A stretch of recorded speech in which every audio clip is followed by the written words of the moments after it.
Salut les gars. Le retour du héros à la maison, enfin. Chris Norman retrouve ses amis du club de rugby de Mossane-les-Alpilles. Une ambiance chaleureuse qu'il a cru l'espace de quelques minutes, ne jamais retrouvée. Je ne pensais pas revenir à un moment donné. Hein. Oui, je ne pensais pas revenir. Et puis, franchement, ça fait apprécier, ça fait apprécier la vie. Hein.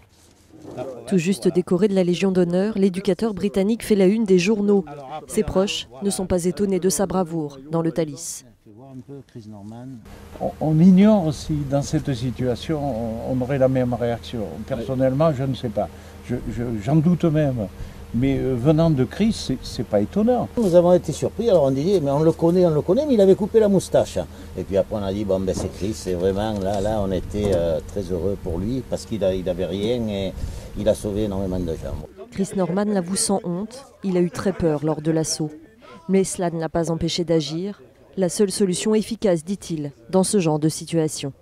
La manière dans laquelle il était recommandé de réagir par rapport à une attaque terroriste était plus ou moins d'essayer d'être passif, ne pas intervenir, laisser faire les forces de l'ordre.